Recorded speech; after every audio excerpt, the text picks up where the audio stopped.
Salut à tous. Après avoir démontré l'irrationalité de pi, qui va s'afficher en haut à droite, on va démontrer l'irrationalité de e. C'est parti. Alors, la démo la plus classique, c'est de considérer des suites dont on va montrer qu'elles sont adjacentes, en considérant un égale la somme de k égale 0 à n des 1 sur factoriel k, et vn égale un plus 1 sur n facteur de factoriel n. Alors, si je considère un plus 1 moins un, ça fait la somme de k égale 0 à n plus 1 de 1 sur factoriel k moins la somme de k égale 0 à n de la même chose. Donc, on a la somme de 0 à n plus 1 moins la somme de 0 à n. Donc, il reste que le terme n plus 1, donc 1 sur factoriel n plus 1, qui est positif.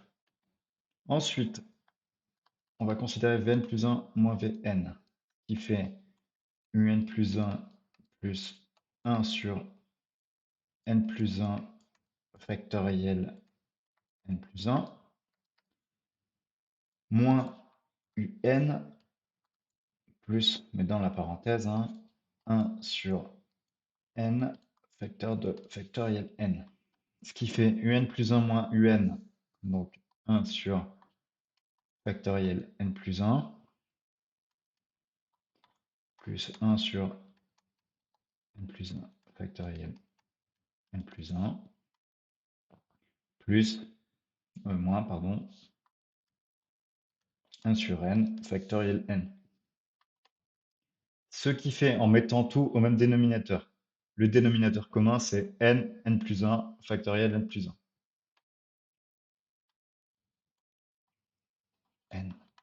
n plus 1 factoriel n plus 1. Donc ce terme-là, je le multiplie par n plus 1. Ce terme-là, je le multiplie par n. Et ce terme-là, je le multiplie par n plus 1 au carré.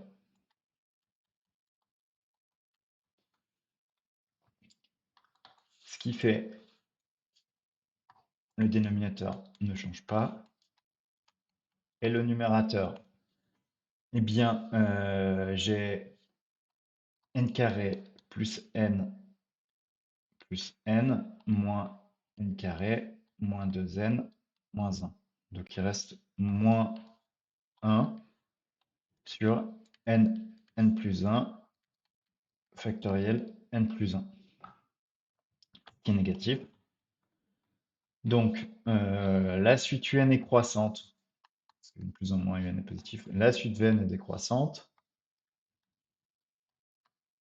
On sait que vn moins un, c'est égal à 1 sur n factoriel n, qui tend vers 0 quand n tend vers plus l'infini. Donc, la conclusion à ça, c'est que les suites un et vn sont adjacentes. Ça va être important pour la suite. Et en fait, ce qu'on va admettre, c'est que la limite, quand n tend vers plus l'infini, de la somme de k égale 1 à n des 1 sur factoriel k, c'est e. Donc si vous êtes en deuxième année dans le supérieur, ça doit vous parler, notamment avec des séries entières, c'est un résultat connu. Avec des séries, c'est un résultat connu. En fin de première année, potentiellement, vous pouvez le connaître. Et pour les autres, on va l'admettre. Sachant que voilà, les notions qu'on utilise, à la limite, c'est presque valable en terminale. Alors, on va prendre une nouvelle page. Donc maintenant, on va supposer que E, c'est P sur Q, avec, vu que c'est un rationnel, P appartenant à N, par exemple, et Q appartenant à Z étoile. On aurait pu faire plutôt ici Z et ici N étoile, mais bon, ça marche aussi. Et le PGCT de P et Q vaut 1. En tout cas, c'est un rationnel, et on peut l'écrire sous cette forme-là. Vu que les suites UN et VN, elles sont adjacentes, eh bien, leur limite est encadrée comme ça. Et donc,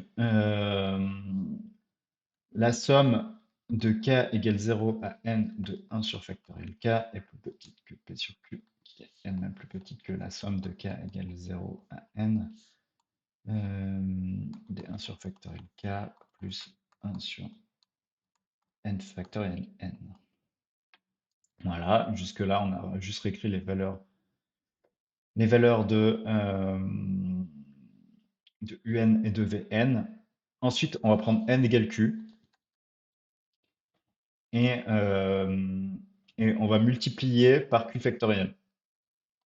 Ce qui va nous donner somme de k égale 0 à q euh, de factoriel q sur factoriel k.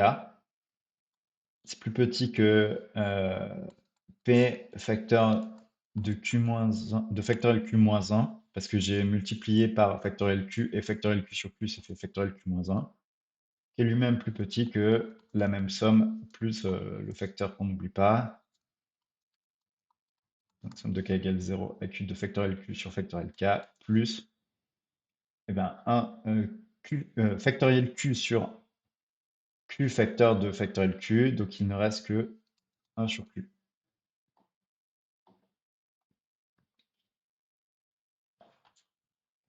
Ce truc-là, c'est un entier.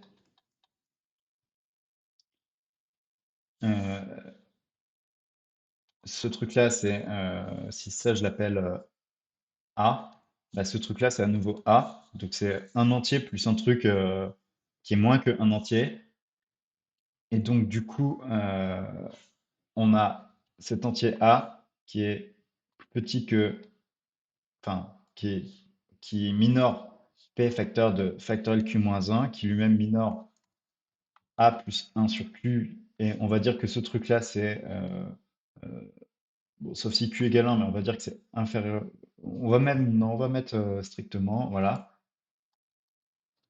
Non, on peut mettre comme ça, mais ce qui va être intéressant, c'est que P facteur de factoriel Q-1, lui, s'il est strictement plus petit que A plus 1 sur Q, il est strictement plus petit que A plus 1. Donc on a un entier qui est strictement plus petit que un entier, qui est strictement plus petit que l'entier suivant. Donc là, par exemple, je sais pas, on ne sait pas trop ce que c'est, mais mettons que ça c'est 10, bah là c'est forcément 11. Et là, dans l'inégalité qu'on obtient, on nous dit qu'il y a un entier entre les deux. Or, c'est pas possible. C'est pas possible parce qu'on a encadré par deux entiers consécutifs. Donc ce truc-là, c'est pas possible que ce soit un entier. Contradiction, donc, n'est pas rationnel. On arrive donc à la fin de cet exercice. Si ça vous a plu, n'hésitez pas à liker, à mettre un commentaire si vous avez besoin de précisions supplémentaires, si vous voulez proposer un autre exercice. Et surtout, abonnez-vous parce qu'il y aura bientôt d'autres vidéos.